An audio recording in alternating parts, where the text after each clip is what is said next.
Salut, j'aimerais qu'on partage ensemble sur l'histoire, l'affaire Paul Pogba. Tu m'as demandé mon avis.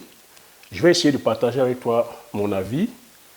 Et il est question ici qu'on essaie de tirer les enseignements, les leçons sur ce qui est en train de se passer en ce moment. Au-delà d'un drame familial, il faudrait qu'à travers cette histoire, qu'on essaie de comprendre, de tirer surtout les enseignements. Ici, il n'est pas question de s'attarder sur ce qui se passe. Ce qui se passe en ce moment avec la famille Pogba, c'est ce qui se passe dans l'ensemble de nos familles. C'est propre à toutes les communautés. Quand je dis ici blanc, noir et jaune, mais sauf que ce qu'on va constater, c'est que c'est très accentué dans notre communauté, dans la communauté africaine. Donc, c'est la leçon, c'est l'enseignement qu'on se doit de tirer ici. Donc, qu'est-ce qui est en train de se tramer depuis quelques jours dans la famille Pogba? Dans la famille Pogba, tel qu'on a le fils aîné qui est Mathias Pogba, qui est en train comme ça de faire distiller à compte-gouttes des révélations comme ça, très compromettantes sur la vie de son petit frère, Paul Pogba. Donc Paul Pogba, l'international footballeur français que nous connaissons, qui est au sommet de son art, est victime aujourd'hui d'un chantage qui n'a pas son nom. On aurait peut-être attendu le chantage venant des tierces personnes, venant des maîtres chanteurs extérieurs, parce qu'on sait que généralement des personnes comme ça qui sont fortunées traînent avec elles certaines petites casseroles, certaines informations compromettantes. Et il y a comme ça des maîtres chanteurs à l'extérieur qui les tiennent des fois en brandissant des menaces de révélation et en contrepartie demandent de l'argent. Mais ici, le maître chanteur, c'est son grand frère. Son frère aîné, Mathias Pogba. C'est ça qui fait fort d'eau. C'est ça qui bouscule la toile en ce moment. C'est ça qui défraie la chronique. Chose étonnante, lorsqu'on raconte l'histoire, Paul Pogba se dit aujourd'hui menacé par son entourage, donc ses amis du quartier, auquel le chef de bande, le chef de gang est Mathias Pogba, son frère. Donc il a été séquestré, il a été kidnappé. On l'a braqué, c'est-à-dire que des armes, deux personnes cagoulées ont braqué les armes. Selon le dit, c'est Paul Pogba qui dit, il a reconnu son frère aîné, Mathias Pogba. C'était un cagoulé tenant une arme, réclamant une rançon de 13 millions d'euros. Donc il réclame une rançon de 13 millions. Et dans les 13 millions d'euros, ils se disent que c'est pour service rendu, parce que voilà, il doit sa protection à ses amis du quartier. Donc il faut qu'il lui remette 13 millions d'euros. Derrière ces révélations aussi, Mathias Pogba révélait comme quoi que Paul Pogba a eu affaire aux marabouts. Il est allé consulter les marabouts afin de pouvoir marabouter Kylian Mbappé pour que Kylian Mbappé ne soit plus performant. Je dis ça, c'est des affaires encore abracadabrantes, dignes des histoires sordides, tirées des films ou des histoires les plus lugubres d'Afrique. Il n'y a que chez nous encore les Africains qu'on voit encore des histoires comme ça. Voilà des enfants qui sont nés ici, grandis ici, ont bénéficié de l'ascenseur social française. Mais là, voilà encore avec la même mentalité africaine. Voilà des enfants qui côtoient l'excellence, qui côtoient la réussite, qui tutoient la réussite par la méritocratie. Voilà des enfants qui ont grandi dans l'Afrique, bénéficiant des infrastructures de la République, mais qui pensent encore qu'il faut aller consulter un marabout pour réussir. Bon, tu me diras, à chacun ses croyances. Il peut peut-être croire que c'est le marabout, il doit sa performance grâce au marabout. À partir du moment où ça ne reste qu'une affaire personnelle entre lui et son marabout, tu me diras, bon, on a mené, tant mieux pour lui, tant mieux pour lui. Mais lorsque ça commence à traverser la sphère personnelle, on commence à aller intenter à la performance d'autrui, en l'occurrence ici, Kylian Mbappé. Est-ce que tu te rends compte du danger. Je ne sais pas si son frère se rend compte du danger qu'il est en train de créer. Moi, avec beaucoup de recul, je voudrais qu'on prenne cette affaire, qu'on ne rentre pas dans le coup d'émotion. C'est quoi ce grand frère?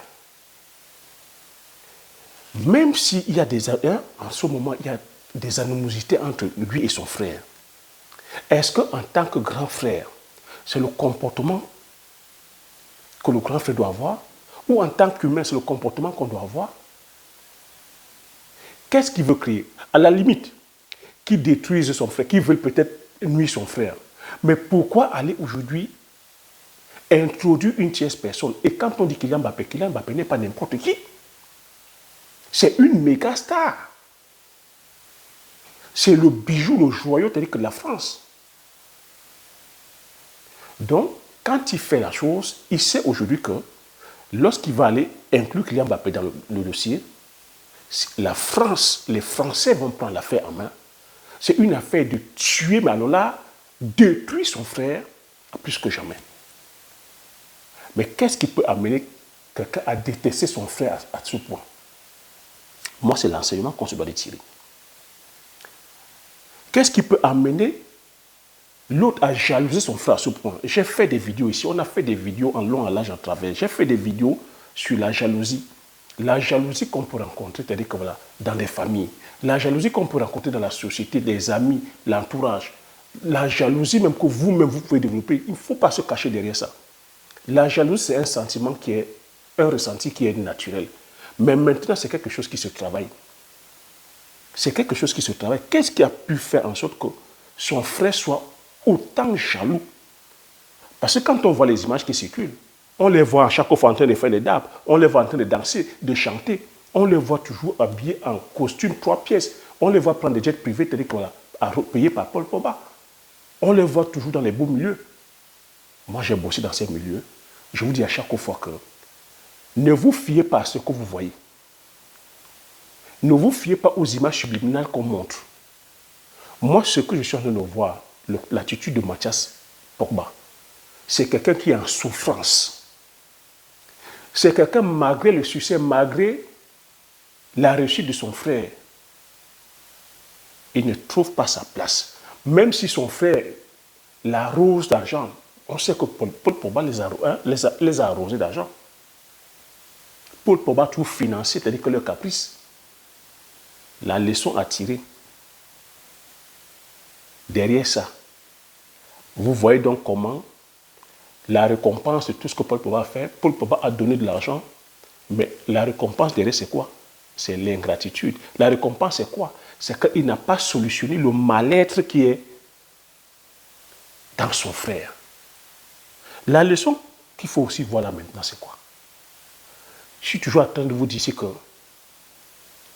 l'argent, il faut comprendre ici que nous sommes dans une course effrénée de l'argent. Parce que beaucoup sont en train de dire que non, c'est l'argent, le problème, l'argent est en train de monter dans leur tête. Ah, il est à la recherche de l'argent. Ce n'est pas là. Il doit travailler son intérieur. Je vous dis à chaque fois ici que on devient riche. Même Paul Pogba qui est là, c'est une star qu'on se doit de protéger. Mais je ne suis pas en train de prendre ici sa défense. On n'est pas dans le secret des choses. Mais je ne vais pas dire que c'est un saint. Ils se doivent de travailler leur intérieur. Mathias Pogba, pour moi, ce qu'il est en train de faire, c'est un appel au secours. Il est en souffrance. Donc, il est en train de se comporter aujourd'hui comme un kamikaze. On doit lui venir en aide. On doit lui apporter, c'est-à-dire que justement, un soutien, c'est-à-dire que moral et psychologique. C'est un malade qui est là. Paul Pogba, en donnant de l'argent, est-ce qu'il rendait service à leur frère? Ou est-ce qu'il rendait service à son frère? Aujourd'hui, avec la maturité, peut-être Paul Pogba a compris que non, il ne faut plus donner. Il ferme le robinet. Qu'est-ce qui se passe? Il rend maintenant ce frère-là dépendant de lui. Puisque les robinets sont fermés, qu'est-ce qu'il va faire? Il faut qu'il continue à vivre le train de vie qu'il vivait. Il va forcément chercher tous les voies et moyens pour pouvoir soutirer les sous à son frère. L'autre chose aussi que la communauté doit comprendre, je parle de ces jeunes sportifs qui sortent des quartiers. La leçon là derrière, c'est quoi? L'entourage aussi. Quel est leur entourage? Voilà des personnes aujourd'hui comme ça qui ont connu le succès, la réussite qu'ils ont. Il y a beaucoup de lieux pour très peu de place. Mais voilà des personnes qui réussissent, au lieu de chercher l'excellence, d'avancer, continuer encore à rentrer dans les quartiers, fréquenter, avoir les mêmes fréquentations. La leçon ici, on est la somme des personnes qui nous entourent. Tu es entouré de tocards, tu es entouré par 6 tocards, tu seras le 7e tocard. Tu es entouré par 6 voyous, tu seras le 6e voyou. Et on sait que dans les quartiers, qu'est-ce qu'ils font? Beaucoup, parce que eux, dans leur tête, ils veulent tourner par, ils veulent être avec les purs durs, les gangsters. Mais ces gangsters, comment ils vivent? Ils vivent par des trafics.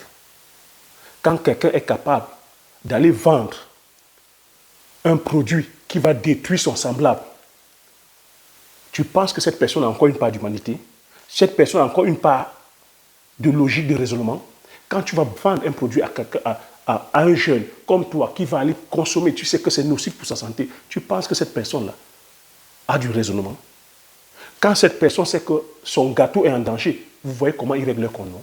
Ils règlent leur compte à coups de revolver, à coups de kalash ou à coups de batte de baseball. C'est le même procédé que Mathias Pogba a utilisé parce qu'ils sont restés avec les mêmes amis, le même entourage, donc pour aller réclamer son dû, parce que lui se dit que c'est son dû. Quand il va dire 13 millions d'euros, il dit que c'est son dû. Pourtant, c'est son frère qui a travaillé. Les autres du quartier disent que c'est leur dû. Est-ce qu'ils ont signé un accord, ils ont signé un contrat avec Paul Pogba par rapport à la protection? Non, ils utilisent les mêmes voies qu'ils utilisent dans leur business souterrain, la violence. Voilà pourquoi ils sont allés violenter Paul Pogba. Moi, je dis, maintenant, l'autre dossier de maraboutage de Kylian Mbappé, est-ce que vous savez le tollé que ça va créer? Parce que Kylian Mbappé aussi a des parents africains. Son papa est camerounais. Et au Cameroun aussi, on croit à cette histoire de sorcellerie. Vous vous rendez donc compte, à quelques mois de la Coupe du Monde, imaginez que Kylian Mbappé aille se blesser. Vous savez ce que ça va créer? On va dire oui, c'est Paul Pogba qui a marabouté. Imaginez que Kylian Mbappé ait des contre-performances aujourd'hui. On va dire oui, c'est Paul Pogba qui a marabouté. Imaginez aujourd'hui, à l'équipe nationale, qu'en tant que Griezmann fasse des contre-performances, on va dire c'est Kylian Mbappé. Imaginez que l'équipe nationale tourne mal les joueurs, on va dire que c'est Paul Pogba. Chers frères et sœurs africains, on se doit de grandir. Je dis que la richesse ici, on devient riche. Et qu'il y a plusieurs formes de richesse. Il y a la richesse intellectuelle, la richesse spirituelle, la richesse financière, la richesse académique, la richesse relationnelle, la richesse qui est la santé. Vous devez travailler sur tout, on se doit de travailler sur toutes ces formes de richesse. Ils sont allés, oui, ils ont eu la richesse financière comme l'argent. Mais vous voyez qu'ils ont toujours encore le même comportement de salariés, le même comportement des personnes à qui on a seulement donné l'argent. Ils ont l'argent, mais ils ne sont pas riches. La richesse, c'est le travail sur soi. L'enseignement ici qu'on doit tirer, c'est qu'on se doit de travailler sur nous, chacun se doit de travailler. Les riches, je vous dis à chaque fois ici que les riches se forment tout le temps. Il faut comprendre ici que le succès, c'est un voyage. Mais eux, ils pensent que le fait d'avoir les millions d'euros, ils sont arrivés. Non, ils ne sont pas arrivés. C'est la leçon qu'on se doit de tirer ici, que tout ce qui brille n'est pas or. La question que je vais te poser là maintenant, tu aimerais avoir la vie de Paul Pogba maintenant? Tu voudrais que Paul Pogba te donne ses problèmes? Parce que lorsque vous les voyez en jet privé, vous les voyez que dans les lieux toujours, les lieux de luxe, vous les voyez habillés toujours en tenue de marque, vous enviez leur vie. Tu veux la vie de Paul Pogba maintenant? Ces enfants-là, on se doit de les former. Ils ont un talent qui est le sport, mais il n'y a pas que le sport. Il y a ce côté d'éducation, je veux dire de développement personnel. C'est des enfants généralement qui sortent très jeunes du cocon familial. Dis-moi, vous qui suivez, t'as dit que la vie c'est ça. Paul Pogba, il a quitté la maison familiale à quel âge?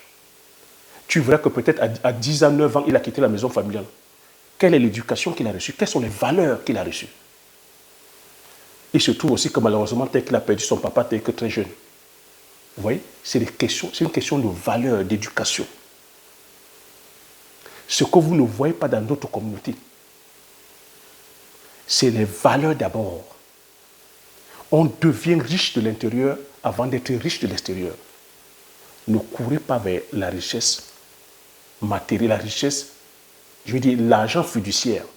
Enrichissez, on se doit d'abord d'enrichir son être. C'est l'être qui est important. C'est l'être qui pourra driver l'argent. L'argent n'est qu'un moyen. Sur cette histoire, ce n'est pas l'argent le problème. Mais ce sont les personnes. C'est Mathias Pogba, c'est la famille Pogba le problème. Quel est le mindset qu'ils ont? Je dis ici, à chaque fois je vous répète, la richesse, le mindset. La jalousie, c'est un phénomène naturel. On se doit aujourd'hui d'expliquer. C'est pour ça que j'ai créé aussi la chaîne. De venir démystifier la réussite. De venir vous dire que c'est possible de réussir. Qu'il n'y a pas de magie, il n'y a pas de sorcellerie. La magie, c'est le travail. La magie, c'est d'oser. La magie, c'est-à-dire que c'est d'être déterminé. La magie, c'est le courage. La magie, c'est l'apprentissage. De tomber à chaque fois, mais de ne pas renoncer. La magie, c'est d'avoir une vision sur le long terme. Les choses arrivent, mais on se doit de se visualiser sur le long terme. C'est ça qui pourra effacer, je veux dire, ce sentiment de jalousie, ce sentiment d'envie. Il faut comprendre ici qu'il y a plusieurs formes de réussite. À chacun sa forme de réussite. Là où tu es, tu ne dois pas envier la personne qui a réussi. C'est sa forme de réussite. Décide de ta forme de réussite, mets le travail, mets la volonté, forme-toi. Le problème, c'est que beaucoup ne veulent plus se former. J'ai fait des vidéos aussi de l'argent facile. On veut tous gagner de l'argent facilement sans travailler. Voilà aujourd'hui une famille qui, il y a quelques jours, c'était la famille de rêve. On les voyait, on les pensait unis, soudés, dans les moments de joie. Mais voilà aujourd'hui, ils nous font découvrir le poteau rose. On découvre que c'était juste un leurre, que ça brûlait de l'intérieur. Donc faisons attention. Enrichissons plutôt l'intérieur. Il faut enrichir son être. Il faut aimer la joie. Il faut apprécier la joie de l'autre. Il faut apprécier le succès de l'autre. C'est comme ça qu'on pourra faire pour dépasser, je vais dire, la jalousie. Il faut aller aussi montrer à l'autre comment tu as fait pour réussir. J'ai fait des vidéos aussi que vous ne deviendrez, si vous ne travaillez pas en famille, vous finirez pauvre toute votre vie. Pourquoi j'ai titré ça? C'est qu'il faut venir montrer aux personnes, quand je dis la famille ici, c'est les frères et sœurs, c'est de venir leur montrer comment le processus de la réussite. Mais si vous pensez que vous venez plutôt jouer les sapeurs-pompiers, vous venez jouer les distributeurs automatiques, vous finirez pauvre toute votre vie. Vous finirez à dire que non, ce n'est pas possible de travailler la famille, dès que c'est les arnaqueurs, la famille c'est ceci. Voilà ça. Montrez-leur plutôt le processus. Venez créer plutôt des business, venez plutôt créer de la richesse générationnelle. Si Paul Pogba, au lieu de faroter les frères, avait acheté comme ça 2 immeubles à chacun des frères, ou même à la maman, avait mis en location et disait, grand frère, tu es 7 footballeurs, mais on ne sait jamais, la carrière de footballeur, ça va très vite. je t'ai acheté 2 emails de rapport qui sont là. Ça va te rapporter comme ça des sous tous les mois. C'est dans ton compte en banque, tranquille. Tu n'auras pas de stress avec ça. Tu as ton salaire de footballeur qui est aussi là. Mais ça va préparer ta retraite. Tu penses que Mathias Pogba sera en train de faire ce chantage-là? C'est parce que tu as dit que voilà, on l'a fait goûter à la vie de rêve de luxe, la vie flamboyante. Aujourd'hui, il est plus proche vers la retraite qu'autre chose et il se rend compte qu'il n'a peut-être sûrement rien mis de côté. Et derrière, son frère aussi, se ravisant, peut-être avec d'autres conseils, s'est rendu compte qu'il est en train de claquer. Lui aussi, il est en train de se voir arriver à la trentaine. Il doit faire attention. Ben, il lève les yeux, il se dit, mince, qu'est-ce que je vais devenir? Et l'instinct animal ressurgit, parce qu'il faut comprendre que nous sommes des animaux. L'instinct animal ressurgit, la jalousie. Voilà comment je vais conclure cette vidéo en disant, vous n'aidez pas vos proches en leur donnant de l'argent. La meilleure façon d'aider vos proches, c'est de leur apprendre à pêcher. C'est comme ça que je vais conclure cette vidéo. J'espère que tu as appris quelque chose. Si tu as aimé, laisse un like, laisse des commentaires.